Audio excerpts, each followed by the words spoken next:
biasa di bawah pohon, ya ampun. Ini lagi kan? Minum kitab apakah ini? Dia menjawab, ini adalah hadis yang pernah disampaikan oleh Aun bin Abdullah kepadaku. Aku kagum dengan hadis tersebut, lalu aku tulis, dan di kertas ini terdapat hadis tersebut. Ibnu Aun itu kalian, dia tuh ulama tabiin. Ibnu Aun tabiin dia. Lalu saya sedang chat juga, banyak lagi. Jadi ya kalian, bukan karena namanya kan, hanya kalian tahu. Selanjutnya kalian telah mengabarkan kepada kami Al-Walid bin Suja, telah menceritakan kepada kami Sufyan bin Uyainah. Ia berkata, Asim menceritakan kepada kami dari Sakik dari Jarir, ia berkata, Rasulullah SAW bersabda, barang siapa memberi contoh kebaikan dan contoh itu diamalkan, diikuti, ia mendapat pahala orang yang mencontohnya tanpa dikurangi sedikit pun pahala orang yang mencontoh. Sebaliknya, barang siapa memberi contoh keburukan dan contoh itu diamalkan, diikuti, ia mendapat dosa sebanyak dosa orang yang mencontohnya tanpa dikurangi sedikit pun dari dosa-dosa orang yang mencontoh. Jadi misalnya mengajarkan kebaikan itu kalian akan mendapatkan pahala tanpa dikurangi pahala orang yang mengerjakannya. Yang mengajarkan berbuat dosa itu kalian akan mendapatkan dosa tanpa dikurangi orang yang melakukannya. Ini maksudnya di sini. Lanjutan lagi. Itu sudah di sini. Jadi siapa merintis, maksudnya merintis itu kalian yang menganukan sunnah.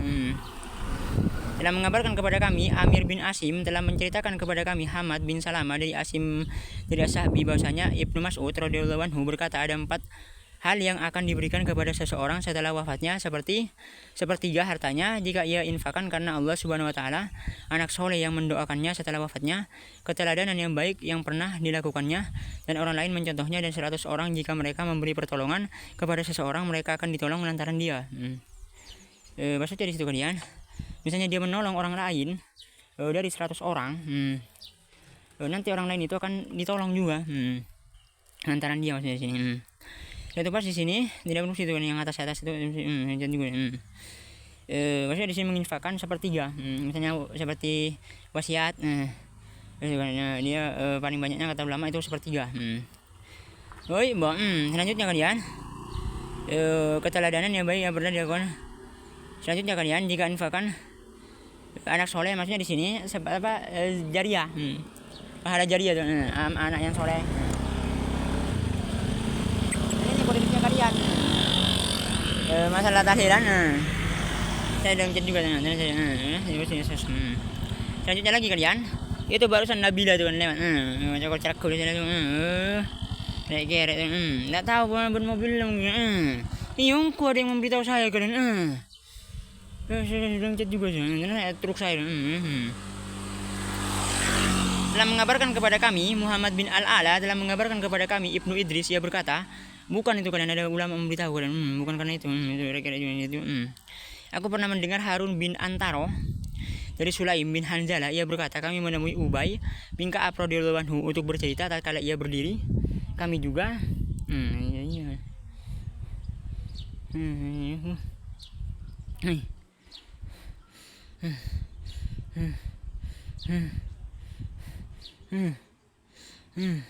tidak ada rumahnya, kami juga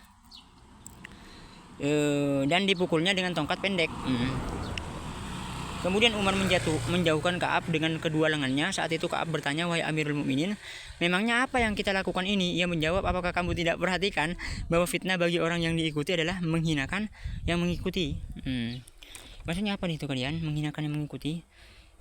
Maksudnya di situ, jika dia tidak diikuti, maksudnya itu akan menghinakannya. Itu bagian. Jadi selanjutnya lagi, tidak suka popularitas dan terkenal. Tidak suka. Di sini kalian bukan berarti kalian tidak boleh, tidak apa-apa itu. Kalian popularitas. Telah mengabarkan kepada kami Ahmad bin Al-Hajjaj, telah menceritakan kepada kami Abdurrahman bin Mahdi dari Sufyan dari Nusair bahwasanya Ar-Rabi apabila ditemui oleh orang-orang selalu mengatakan, aku berlindung kepada Allah Subhanahu wa taala dari kejahatan kalian, yaitu para sahabatnya. Ini jadi dia mengatakan itu ta'awud itu. Apabila didatangi maka ini maksudnya. Selanjutnya lagi telah mengabar tidak suka popularitas dan terkenal. Apa maksudnya di situ kan kok bisa ya itu dia berlindung ya, dari telah mengabarkan kepada kami Muhammad bin Humaid ta'awud kan dulu saya ceritakan berlindung kepada Allah. Dan menceritakan kepada kami Jarir dari Al-Mughirah dari Sa'id bin Jubair, ia berkata berjalan mengikuti orang berarti fitnah cobaan bagi orang yang mengikuti dan dapat menggelincirkan bagi yang diikuti. Ini apa itu kalian? Pada saat seperti Musa itu, pada saat istrinya berada di depan, dia menyuruhnya agar berada di belakangnya, takut melihat. Ini maksudnya di sini, bukan berarti itu. Nah, ini selanjutnya kalian 78 sampai di sini akan saya kilat kalian. Bukan saya tidak tahu di situ. Saya sudah tahu semua. Telah mengabarkan kepada kami Abu An-Nu'man telah menceritakan kepada kami Hamad bin Zaid dari Yazid bin Hazim. Ia berkata aku pernah mendengar Al Hasan berkata suara sandal di sekeliling orang-orang besar hanyalah mengundang orang-orang tolol. Selanjutnya lagi telah mengabarkan kepada kami Aswad bin Amir telah menceritakan kepada kamu Abu Bakar dari Al-Amasi dari Said bin Abdullah bin Juraid. Dari Abu Barza Al-Aslami, ia berkata Rasulullah SAW bersabda, dua kaki manusia tidak bergeser dari tempat berdirinya dari kiamat hingga dia ditanya tentang umurnya, untuk apa dihabiskan, tentang ilmunya, apa yang telah dilakukannya, tentang hartanya dari mana ia dapatkan, serta untuk apa ia belanjakan, dan tentang badannya untuk apa ia pergunakan. Ini penting sekali kalian, saya sudah sampaikan juga dulu. Namun saya tidak tahu, saya sudah tahu semua. Telah mengabarkan kepada kami Said bin Mansur telah menceritakan kepada kami Abdul Aziz bin Muhammad dari Umar bin Ghaziyah dari Yahya bin Rashid, ia berkata telah menceritakan kepadaku Fulan Al-Ghurani dari Mu'ad bin Jabal radhiyallahu anhu, ia berkata Allah Subhanahu wa taala tidak membiarkan manusia pada hari kiamat ketika manusia menghadap Rabb semesta alam hingga ia menanyakan 4 hal tentang usia mereka, untuk apa dihabiskan, tentang badan untuk apa mereka gunakan, tentang harta dari mana mereka dapatkan, serta untuk apa mereka belanjakan, serta tentang ilmu untuk apa ia amalkan. Nah, di sini kalian Said bin Mansur itu kalian ada ulama yang dhaif gitu. Maka di situ tapi ada yang menyesuaikannya juga di sini. Itu kan bisa diamalkan itu. Apa bisa ini hati-hati kan, bukan itu keyakinan. Tidak apa-apa di sini boleh. Namanya ada yang menyesuaikannya. Di sini lanjutnya lagi. Ini akan saya kilat, bukan saya tidak tahu, bukan ini. Telah mengabarkan kepada kami Ali bin Hujr As-Sa'di, telah mengabarkan kepada kami Yazid bin Harun, telah mengabarkan kepada kami Al-Awam bin Ausab Abu Isa As-Saibani, telah menceritakan kepadaku Al-Qasim bin Auf As-Saibani dari Abu Zar radhiyallahu anhu, ia berkata Rasulullah SAW bersabda memerintahkan kami agar kami selalu melakukan 3 hal, agar kami memerintahkan yang ma'ruf, mencegah yang mungkar, dan mengajarkan sunnah kepada manusia. Lanjut lagi, telah mengabarkan kepada kami Abdul Wahab bin Sa'id, telah menceritakan kepada kami Su'aib ibnu Ishaq, telah menceritakan kepada kami Al-Auza'i, telah menceritakan kepadaku Abu Katsir ada nama ia berkata telah menceritakan kepadaku ayahku, ia berkata aku menemui Abu Zar radhiyallahu anhu yang tengah duduk di Jumrah Al-Wusta, sementara banyak orang berkumpul mengerumuninya untuk meminta fatwa. Lalu ada seorang laki-laki, jadi di situ ada 3 Jumrah, ada Jumrah Aqabah, ada Jumrah Wusta, dan ada Jumrah Ula. Jumrah Wusta itu kalian ada di bagian itu, saya lupa atau ustadznya itu kan. Yang Wusta. Kamu telah dilarang untuk berfatwa. Maka ia pun menengadahkan kepalanya seraya berkata, apakah kamu mengawasi aku terus? Seandainya kamu semua meletakkan pedang tajam di sini, seraya ia tunjukkan tengkuk lehernya, dan aku yakin bahwa aku melaksanakan kalimat yang aku dengar langsung dari Rasulullah SAW, sekalipun kalian belum membolehkanku, sungguh tetap akan kulaksanakan. Lanjutnya lagi hadisnya, telah mengabarkan kepada kami Muhammad bin Isa, telah menceritakan kepada kami Abbad ibnu Al-Awam dari dari Abu Al-Aliyah, ia berkata aku pernah bertanya kepada Ibnu Abbas tentang sesuatu, lalu ia menjawab, wahai Abu Al-Aliyah, apakah kamu menginginkan kamu menjadi seorang mufti ahli fatwa? Aku menjawab tidak, tetapi aku khawatir kalian semua pergi sementara kami tetap di sini. Lalu ia Ibnu Abbas radhiyallahu anhu berkata, benarlah apa yang Abu Al-Aliyah katakan. Ini lagi, telah mengabarkan kepada kami Muhammad bin Isa telah menceritakan kepada kami Abbad dari Husain dari Ibrahim, ia berkata Abidah selalu datang menemui Abdullah setiap hari Kamis untuk menanyakan tentang masalah yang belum ia ketahui, dan kebanyakan yang terekam dari Abdullah adalah hasil dari yang Abidah tanyakan. Makanya di sini kalian dia itu boleh memang dia meminta setiap hari Kamis itu kalian agar kajian. Maka ini boleh di situ kalian, wanita-wanita itu pada zaman Rasulullah itu dia meminta pada Rasulullah SAW. Ini maksudnya di sini. Lanjut lagi. telah mengabarkan kepada kami Al-Hakam bin Al-Mubarak telah menceritakan kepada kami Ghazan ibnu Mudar dari Sa'id bin Yazid, ia berkata, aku pernah mendengar Ikrimah berkata, mengapa kalian tidak bertanya kepadaku apakah kalian merugi? Suharman itu tidak busi kan, chat juga. Sebelumnya itu ada tidak busi sebutkan. Pokoknya licik cool mereka kalian. Apakah kalian merugi? Maksudnya di sini, apakah kalian mendapatkan kerugian maksudnya? Semenjak kalian kajian apa? Ini maksudnya tidak ada yang mendapatkan kerugian. Ini maksudnya kalian di sini. Lanjut lagi. Telah mengabarkan kepada kami Muhammad bin Hatim Al-Muktib, telah menceritakan kepada kami Amir bin Soli, telah menceritakan kepada kami Yunus dari Ibnu Syihab, ia berkata, ilmu adalah gudang dan membukanya dengan bertanya. Selanjutnya lagi, telah mengabarkan kepada kami Ibrahim bin Ishaq dari Jarir, ia berkata, Ibrahim pernah berkata, barang siapa yang lembut wajahnya pemalu, maka lembut pula ilmunya, sedikit ilmunya. Waki juga berkata dari ayahnya dari Asyabi, ia berkata, barang siapa yang lembut wajahnya, lembut pula ilmunya. Diriwayatkan dari Damrah dari Hafs bin Umar, ia berkata, Umar bin Khattab radhiyallahu anhu berkata, barang siapa yang lembut wajahnya, lembut pula ilmunya. Selanjutnya telah mengabarkan kepada kami Ibrahim bin Ishaq dari Jarir dari seseorang dari Mujahid, ia berkata, orang pemalu dan orang sombong tidak akan bisa menuntut ilmu.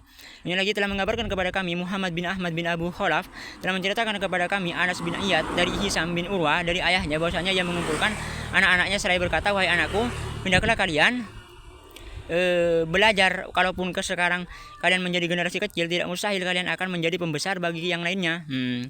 Dan alangkah buruknya seorang pemuka yang ditanya tetapi ia tidak memiliki ilmu. Ini lagi telah mengabarkan kepada kami Abu An-Nu'man, telah menceritakan kepada kami Hamad bin Zaid dari Az-Zubair bin Al-Kirit dari Ikrimah, ia berkata, dahulu Ibnu Abbas radhiyallahu anhu meletakkan tali di atas kakiku dan ia mengajariku Al-Quran dan Sunnah.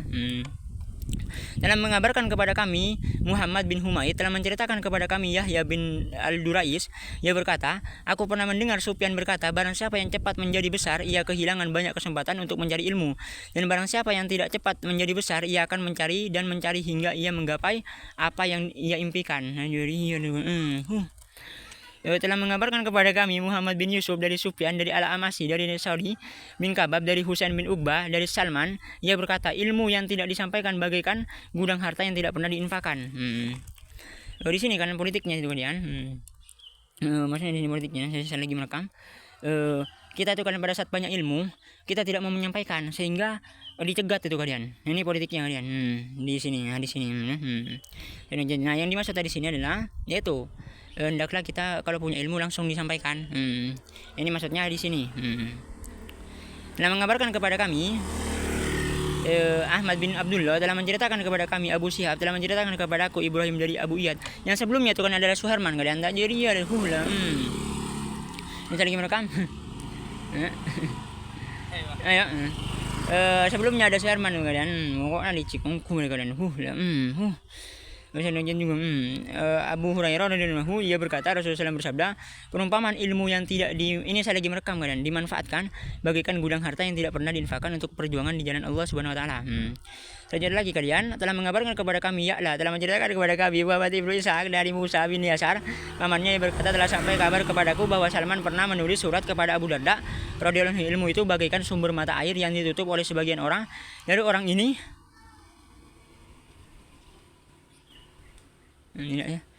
lalu orang ini dan orang itu berusaha menggalinya, maka hal itu memberi manfaat kepada lebih dari satu orang, dan hikmah yang tidak disampaikan bagaikan tubuh yang tidak bernyawa, dan ilmu yang tidak dikeluarkan diajarkan bagaikan sebuah gudang yang tidak diinfakkan, dan perumpamaan seorang alim itu bagaikan seseorang yang membawa obor di sebuah jalan yang gelap sehingga orang yang menyelewatinya dapat mendapatkan cahayanya, dan semua orang mendoakan kebaikan untuknya. Maksudnya di sini kalian, ikan-ikan itu semuanya itu dia mendoakan semua. Ini maksudnya di sini, kebaikan untuk yang mencari ilmu. Itu seperti yang ilmu itu masuk juga kalian, ilmu dunia, yang tidak sampaikan itu.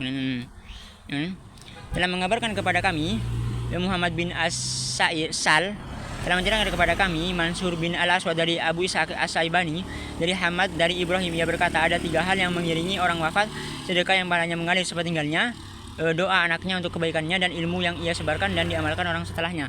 Nah, ini amal jariah semua kalian seperti sebelumnya. Itu kan. Ini doa kebaikan. Nah, kalian menyindir kakek saya. Jadi juga ini tidak ini sedekah jariah semua ini maksudnya. Nah ini jadi pada ilmu itu kan pada saat diamalkan, baru dari situ kan. Nah, jadinya ada juga. Ini namanya. Lanjut lagi, telah mengabarkan kepada kami Musa bin Ismail, ia berkata, telah menceritakan kepadaku Ismail bin Ja'far al-Madani dari Al-A'la bin Abdurrahman dari ayahnya dari Abu Hurairah radhiyallahu anhu dari Nabi sallallahu alaihi wasallam bersabda, apabila manusia meninggal terputuslah seluruh amalannya kecuali 3 hal: ilmu yang bermanfaat, sedekah yang pahalanya mengalir, serta seorang anak soleh yang selalu mendoakan kebaikan untuknya. Telah mengabarkan kepada kami Ubaid bin Yaisi telah menceritakan kepada kami Yunus dari Soli bin Rustum Al-Muzani dari Al-Hasan dari Abu Musa bahwasanya ia berkata, sewaktu baru datang ke kota Basra, Umar bin Al-Hattab mengutusku agar aku mengajarkan Al-Quran kepada kalian dan sunnah untuk membersihkan jalan kalian. Bin Rustum ini kalian itu raja itu dan hati-hati lari cikongkul sama raja Persia baru mami dia dijadikan perawi juga memang. Lanjut lagi kalian, ini telah mengabarkan kepada kami Muhammad bin Yusuf dari Sufyan bahwasanya Umar, dan tidak berfungsi itu kalian, saya mengajak berteman ini berkata kepada Ka'ab, siapakah yang disebut orang berilmu itu? Dia menjawab, yaitu mereka yang mengamalkan apa yang mereka ketahui. Ia bertanya, kemudian apa yang menyebabkan ilmu hengkang dari hati para ulama? Ia menjawab, ketamakan. Ini lagi, telah mengabarkan kepada kami Ahmad bin Humaid telah menceritakan kepada kami Muhammad bin Bisar telah menceritakan kepada kami Abdullah bin Al-Walid dari Umar bin Ayub dari Abu Iyas, ia berkata, aku pernah tinggal di rumah Amr bin An-Nu'man ketika tiba bulan Ramadan, datanglah utusan Mus'ab bin Az-Zubali dengan membawa 2.000 dirham. Lalu ia berkata, Gubernur Az-Zubair menyampaikan salam kepadamu dan Az-Zubair. Nah, masalah riba itu saya sudah sampaikan sebelumnya. Nah, jadi masa gara-gara coba nanti ya ada suka dia. Ai. Coba dia tumpuan suka. Hanya tahu. Yang mulia, melainkan ia akan mendapatkan 2.000 dirham ini untuk keperluanmu sebulan ini. Banyak di sini kalian. Ketika dijadikan gubernur itu kalian. Ketika dijadikan gubernur, dia enggan itu kalian. Dia enggan untuk pergi. Akhirnya itu kalian.